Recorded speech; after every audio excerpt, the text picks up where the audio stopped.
Peace, power, and profit. This is Chris Woods on the behalf of Croft Services. And today I want to talk about this article from Yahoo Finance, uh, really detailing uh, a part of the business of their business, which is Jordan Brand, and basically going over some data that they have released.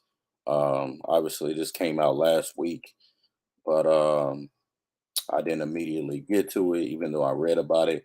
But I just wanted to give a little commentary after I read this a little bit, because this does have to do with, of course, the numbers and finance, but also the consumer side. So, and you sneakerheads would kind of enjoy some data like this because it will really, it's like a telling story of kind of how the sneaker market is right now as well. So, um, we can really start at the top with the title. Nike stock Jordan Brand has lots of air left, analyst says. Yet shares of the footwear giant are down 14% year to date. So, kind of contradictory, but at the same time, Nike is a global brand, yet, a part of their business model can also still perform well regardless how the overall company is doing. Um, and this is the reporter that actually was reporting information, Brooke De Palma. Uh, and like I said, this was last week, so Tuesday, September 5th. So anyway, let's get into the article. Let's break this down a little bit and kind of discuss some things. I'm going to be doing this from a business standpoint and a consumer standpoint because my mantra is that uh, you can turn your consumer habits into asset accumulation and consumer turned investor. So uh, that's my little slogan. Okay, so it says here Jordan continues to be a slam dunk for Nike. The sneaker and apparel brand, which Nike launched with NBA All Star Michael Jordan in 1997, is on track to become the second largest footwear brand in North America. Guggenheim analyst Robert Jabbour wrote in a client note titled Lots of Air Left in Brand Jordan on Tuesday. The Nike brand has the top spot, of course. According to Jabbour, the hype is still there, and the company's fiscal fourth quarter earnings, the Jordan brand brought in 6.59 billion in revenue, 12.9% of Nike's total fiscal year 2023 sales. So their last earnings, which was in June, this is when they reported that. They do have earnings coming up again on the 28th of this month. So it'll be interesting to see um, where they detail those numbers at for Jordan Brand for this quarter ending September 28th.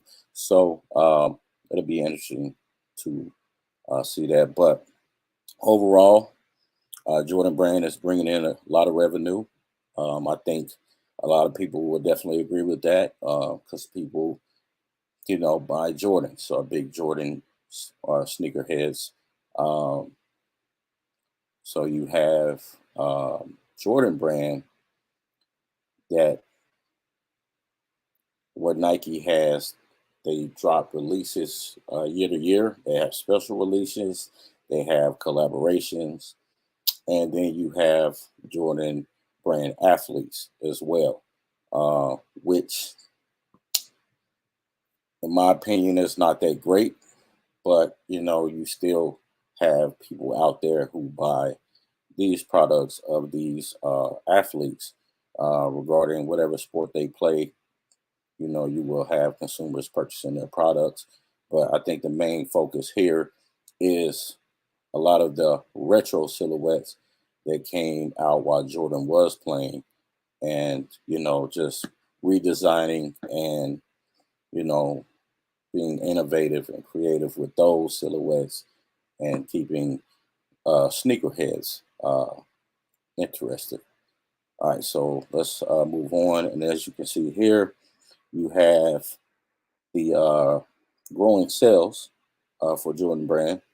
Um, throughout fiscal years, you got for 2014 to now, as you can tell, that Jordan Brand's sales have been growing at least 3% over the last 3 years, which is impressive. So that's a chart on that. All right, and let's go and read here. And the brand has plenty of momentum heading into the holidays, especially around the re-release of a sneaker that first debuted in 1996. So yeah, holiday season is always big for Jordan Brand. One, you have the Holiday 11, the Air Jordan 11, one of the best-selling, most popular silhouettes in sneaker history. Uh, they always drop that silhouette um, in December, always around the holidays. And then they also drop a women's Jordan 11 around, November. So they give, men and women their respective flowers when it comes to the Jordan 11. I think the women's version comes out like around November and like close to Black Friday or Thanksgiving, somewhere close to that. And then you also have a, just a banging, end of the year season for retros. So for this year, fall going into winter, you have a lot of OG silhouettes that are coming out. So the back half is always heating up for Nike, for Jordan Brand in this respect, to where you you get a lot of steam rolling. Even though the economy is not in the best situation, you still have people's interest, you still have the consumer's interest in these particular shoes because they are highly popular. So I know for this month, we have an OG silhouette coming out, which is the Air Jordan 8, uh, which they call, I guess, the playoffs. Uh, Very, very popular shoe for people who were born to see Michael Jordan play, even in his younger years, and those that were born around that time to where they seen the Jordan 8 on his feet. And then next month, you have the Air Jordan 12 Cherry, which, a lot of people that were born to see him play, seeing him wear the Cherry 12s in the Chicago Bulls uniform, which is a very popular silhouette and colorway. So, and see, Nike is giving us, these particular shoes, the retros, to keep our interest because these are highly wanted sneakers. And we're going to talk about later unwanted sneakers. But for this, these are highly wanted sneakers. These are their holiday releases that do gauge the people's interest and normally sell out. So um, let's continue reading. So the sneaker industry is anticipating a holiday launch of their Air Jordan 11 at $230, which I think is ridiculous, by the way. But we know this is a way for them to extract revenue and pass prices down to the consumer, which that goes into inflation and economic data to where our economy is sitting at this current time. So uh, it's at $230, which is considered by many as one of the greatest Jordan sneakers ever.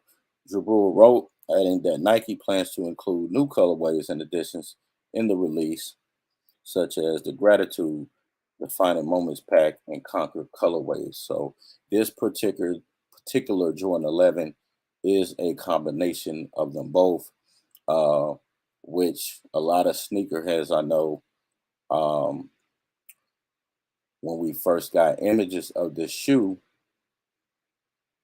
we were all thinking that this was the Jordan 11 DMP, which is Defining Moments pack, because they dropped a version of that before.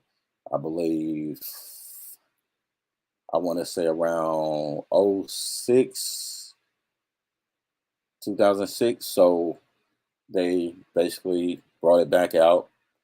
But the '06 version was a low cut patent leather.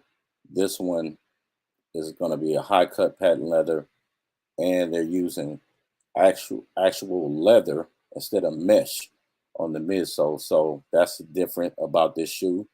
And come to find out, it's not a DMP. It's got a similar color blocking, which on the DMP that dropped in 2006 had the gum outsole, um, but they're giving the creamy outsole for this particular shoe, which they're calling the Gratitude, which is a combination of the Jordan 11 Concords, but changing the outsole, changing the material from mesh to leather, which is an interesting twist. Still a very nice shoe. Uh, Even though it's $230, I think it's ridiculous because it's not a DMP. It's a new colorway, I wouldn't say, but they just changed some things on it. But whatever, people are gonna pay for it. I'm gonna pay for it. But I get below retail. That's what I do. So the shoe is gonna sell out. It's a holiday 11. It's a holiday Jordan, so it's going to sell out regardless. And a lot of people did gravitate to this new look of this particular Jordan 11. So the consumers, I think, are overall happy with this particular shoe. And like I said, they're going to spend the money, even though, they're starting to increase the price on this particular silhouette. They've been growing in price throughout the years, though all prices have been growing or going up on, shoes in general. So, but the last year they dropped the Cherry 11s, and those were 225, I believe. And so they just decided to add an extra $5. And we really get nothing that special because the DMPs came with a hang tag and a special box. This Gratitude is what they're calling these, has a special box, but no hang tag. But I guess it's a combination of the Conquer 11 and the DMP, which however they came up with that, whatever the case is, it's still a nice shoe. They did have some very nice detailing on the shoe and the box. Um, I might get a pair early in hand before release date just to show, my followers and people who are into sneakers how they look. I've seen them. I have friends that have them already. So, uh, they are a very nice shoe. So enough about that. We'll go on here. It says, we expect these sneakers to create a lot of brand heat and keep brand Jordan relevant for sneakerheads, the analyst added. And that would be correct. Like I was just saying a while ago, a lot of older retro releases that are re-releasing this year. Heats up for the last quarter of the fiscal year. Um, so I mean, that's just how they've been doing it for some time now. All right, so it says Jordan, an attractive growth vehicle amid some concerns for Nike. After nearly 30 years, the Jordan brand remains extremely relevant and an attractive growth vehicle for Nike, even as the footwear space experiences some weakness, Jabul said. Um, yes, so the weakness is the economic factors, the current economy, where it stands at, you have inflation, you have stagflation, you have all these other things going on, uh, which, boils down to the consumer, how they spend, what they're spending it on, um, and how they're doing it. Because we can look at all the economic data from, personal savings, checking and savings accounts, uh, retail sales, so forth and so on to get that data and to look at, where, where they're being hit, the consumer. So um, one of the issues that Nike is having, despite Jordan Brand's numbers, is the fact that I read an article earlier this year, or where I did a video about this, and it was talking about the lack of innovation, product innovation with Nike. A lot of their footwear designers, or designers, period, left the company in 2020, and they kind of like prophesied or predicted that a lot of inventory pileup will happen within the next few years. And they actually was on point about that, because they predicted it would be like spring summer 2023, and that's exactly what happened. So you have a lot of shoes, not just Jordans, but a lot of their shoes um, sitting in stores and online, uh, to where they even had to discount a lot of these products because people just didn't want them. They really didn't like the colorways. They really wasn't innovative and creative enough with the designs, to where, consumers were going elsewhere, to places like Wolverine, Hoka, Puma, so forth and so on. So this is where you get that Nike stock has dropped 14% year over year because of, things like that, amid, economic factors as well, throwing that in there, but it's definitely internal as well. So this is where you get, this information from.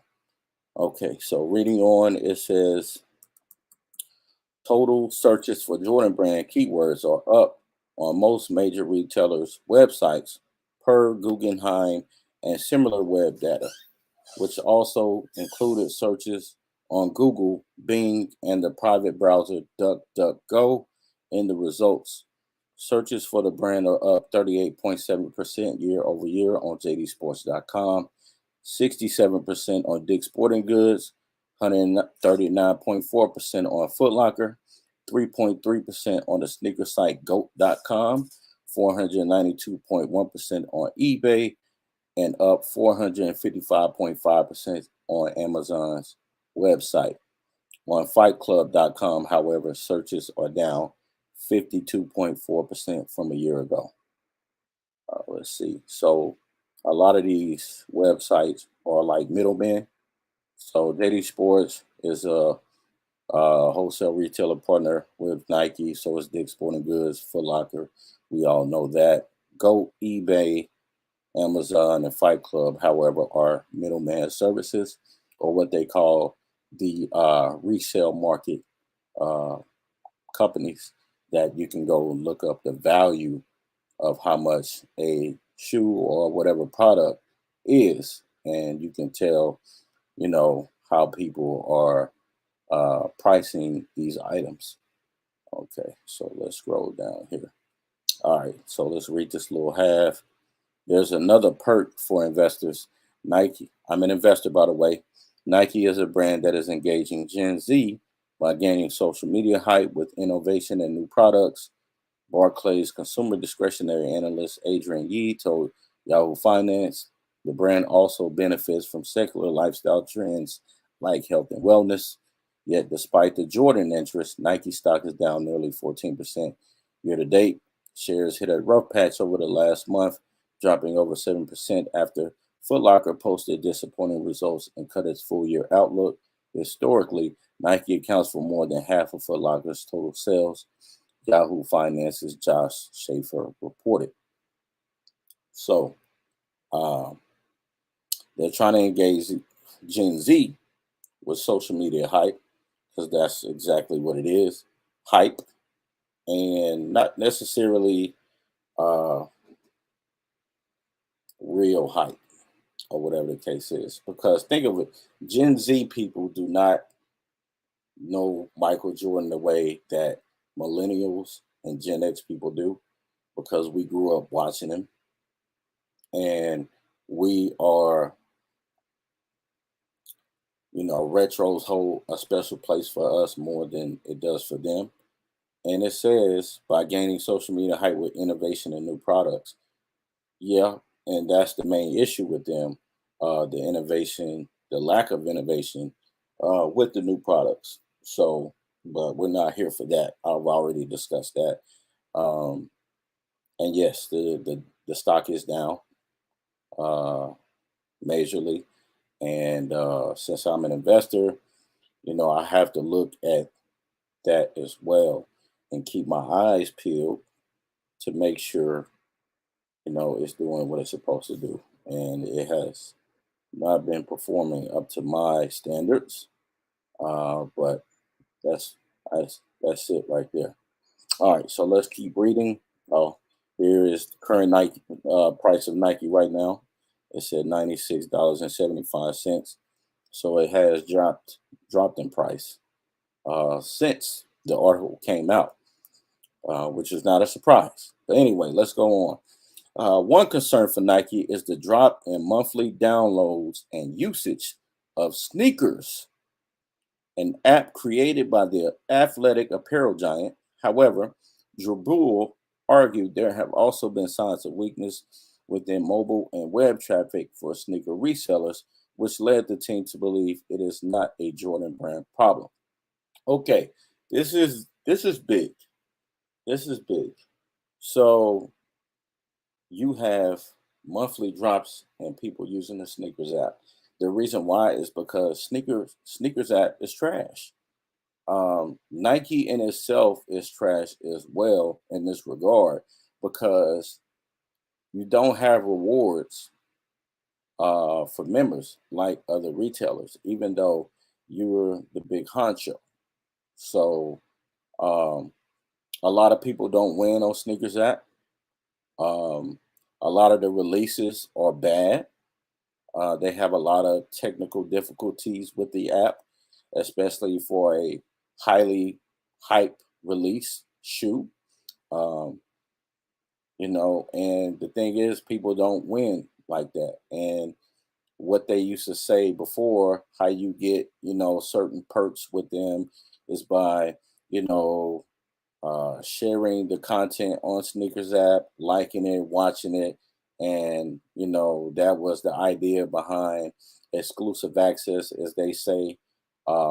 By engaging with the app more, you have a better chance at getting these perks, and just that's just not the case. So I see why Nike could lose, or lose people like that, and they go elsewhere and get better results, because their results are not great. They will have a lot of entries for a particular shoe, but of course, it's limited. The product is limited for people to get.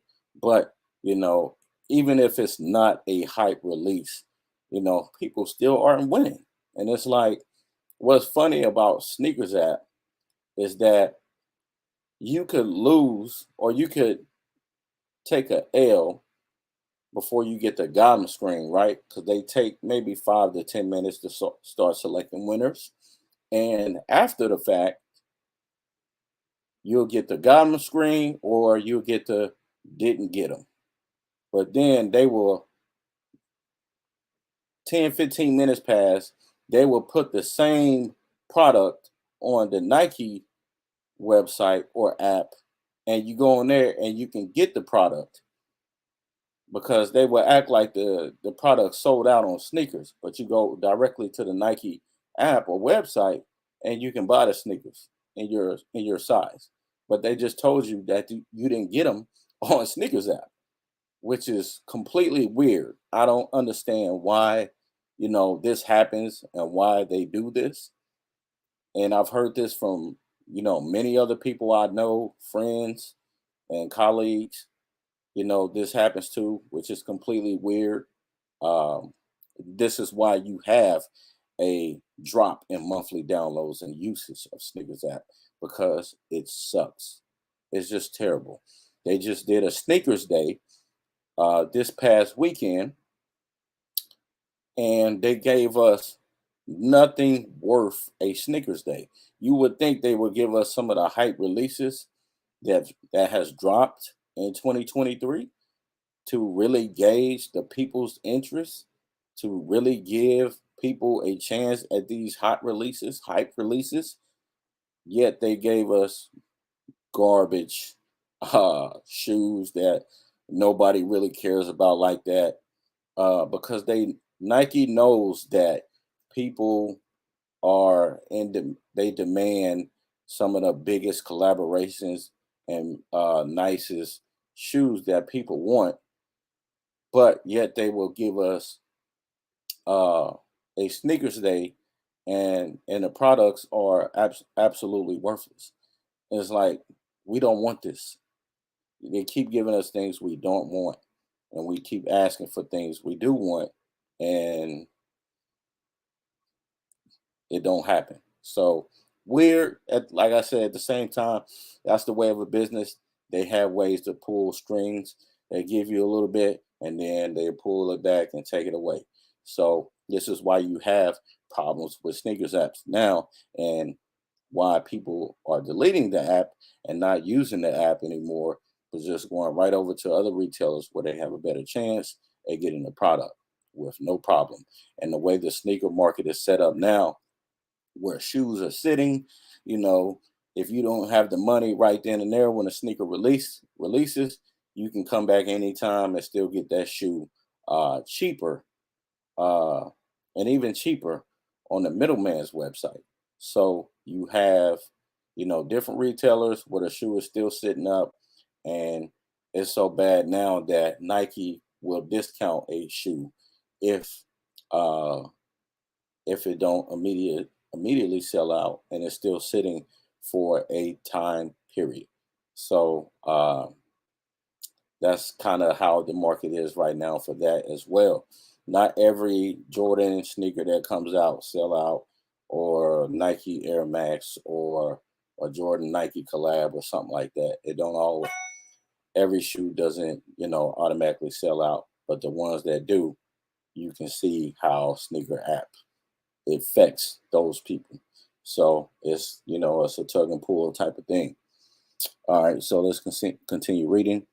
As signs of stress began to show at some large retailers, and given macro uncertainties and a slowdown in discretionary spending so far this year, Jabrul added, the firm believes the weakness in the secondary sneaker market is logical. I would kind of disagree and kind of agree, because now, instead of every Jordan selling out like it was in 2020, and resellers making a lot of money, Nike has been intentionally killing the resale market, which is good, for people who really want these shoes. And like I said, those are the shoes that, in general, you know, people still can buy, but it's not a hype release. It's not a Jordan 11. It's not a Jordan 1 Chicago. Is not one of those popular colorways. So yes, you will have a chance now to get it, and you don't have to worry about doing something extreme or trying to spend extreme amount of money to get that release, because now they're sitting online and they're sitting on the middleman market for cheaper than what Nike is selling it for. You can't beat that. You can't beat that. So, and we'll get into details at another time on why you have that discrepancy where Nike is selling it for $200, but it's going for 170 on the resale market or the middleman market, to where we'll get through. I'll go through that at another time because that's real detailed as well. Okay, so another challenge in recent years has been Nike's efforts to redo its distribution network. Oppenheimer's senior analyst Brian Nagel told Yahoo Finance one of the greatest challenges for Nike over the last few or several years now has been that they've had to dismantle or reconfigure their wholesale distribution network because they had to think about where their partnerships and wholesale are. Nike is expected to post its first quarter fiscal 2024 financial results on Thursday, September 28th, after the market close. Yeah, so we know, even with, the wholesale partnerships and all of that, they started decreasing their distributions to Foot Locker, um, and started going more direct to consumer.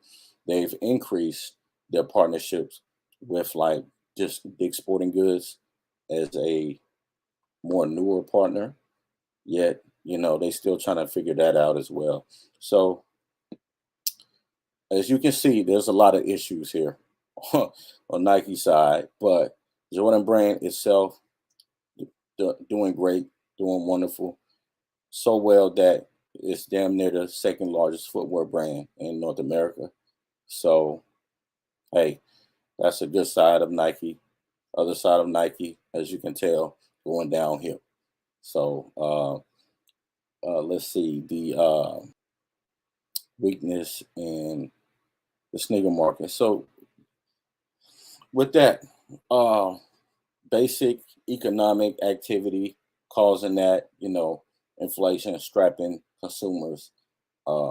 Yet, like I said, for hype shoes, you're going to have a lot of demand. And they calculate this stuff too. So the amount of entries people put in for like a Travis Scott Air Jordan collab, for a, sneaker shock drop, which is no longer a shock drop now because they tell you when it's happening. So even that's weird. Different, but still weird. Doesn't make sense. Not the same shock drop of years past because it's actually a shock drop, not uh, I'm giving you a shock drop, but I'm telling you about it. Even though now, where social media is now, an amount of intel that you can get from, different resources, different places, it's really not a secret or a shock drop anymore, even before they start announcing the shock drop. So um, it's just a bunch of issues with Nike itself, which is why the stock price has fallen as much as it has. So, it's not a surprise to me. Um, to me, as an investor, this is great. This is great. Keep dropping that price so I can keep getting it. If I can get it lower than what I bought in at, around $57, this is great. Right now it's at 96, 97. I might even buy in there. Because it's really about, getting a good look at the technicals on the chart, looking at it and making sure that I know where it's going and what it's doing before, I purchase more shares. And we can look at the chart now. Let's see. Okay. There we go. Let's get full screen, baby. Yep, and we're on the candle. So, yeah, you can see here, you know, you can see here back in the early 2023, January, February, it was at the highs around 130 or so plus, and you can see the trend. It's been going downhill ever since. So, and we just read, just some small details about why it's been going down. On top of, you know, the issues in distribution from Memphis specifically. Memphis specifically, where it's one of their main warehouses where they do shipments of the product. So a lot of stuff has been happening with that. I mean, it's always happened, but it's glaring now to where retailers are really, when they have their earnings reports, they are detailing, theft is a big issue as far as shrink, um, going along with their numbers, their business. So they're detailing how theft is affecting their business as far as inventory, as far as shrink, um, and it's costing them up millions and even in some cases billions of dollars. Concerning that they have to report, of course. Um, and there's just been a lot of stories I post about with people, robbing the Memphis facilities, the box carts. I mean, it happens all over, but like I said, Memphis is one of those distribution places where a lot of this activity goes on, um, and theft is like a big issue now, even though Nike is still covered regardless. It kind of hurts the consumer as well, but it just lets you know the kind of economy that we live in now, even though that stuff always taking place, but it seems like it's more now than before. But we know all of this is accounted for regarding that. But looking at the chart, man, like I say, um, it's just been downhill from there. Um, and let's just say that's year to date. Yeah, and looking at 1 year.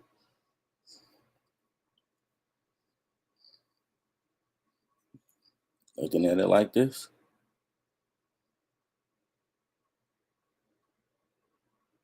think it got up to 131,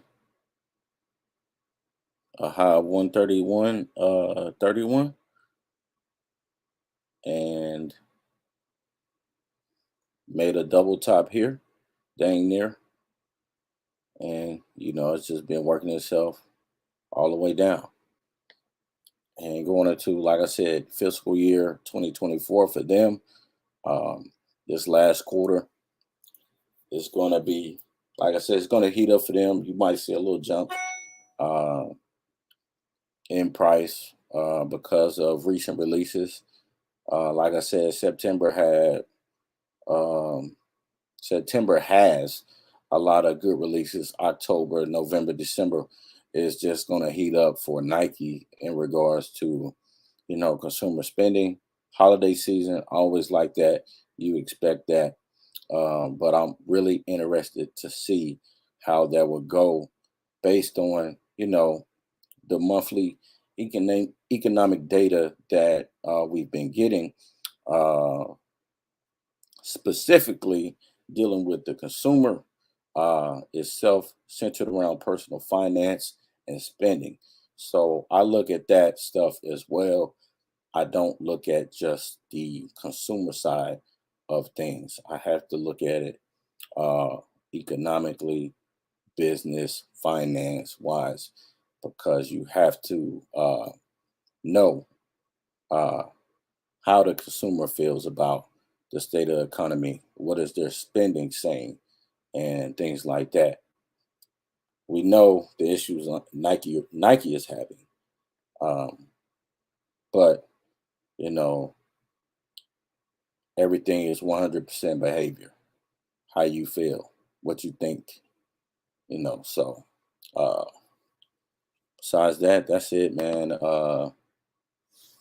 This is just a small, detailed analysis of this stuff. I'm gonna go live for Nike's earnings call. I'm gonna record that as well. What's up, peace, brother Zane? Um, I'm gonna record that and see what they had to say for their earnings report. And I'm pretty sure they're gonna talk about the first quarter and the last quarter of the year, especially with holiday season coming up, on what they expect. And I expect them also to talk about this theft crime shrink issue and really see what they have to say about that as well. Um, so, but man, that's all for me today. I wanted to redo this video because the first time I did it, I literally just woke up and got up and did it. But this is way better because I'm up and moving, thinking straight, and really being more enthusiastic about the information. So probably gonna delete that other one, but this one is better in my opinion. So uh, like, share, comment. Um, my socials is in the description. You know, links to investing and all of that stuff is also in the description. And if you ever have any questions, just hit me up at those social media sites. But that's all for me. I'll see y'all next time. Definitely for earnings, September 28th. I will be streaming that. So um, until next time, peace, power, and profit, and be safe. Peace.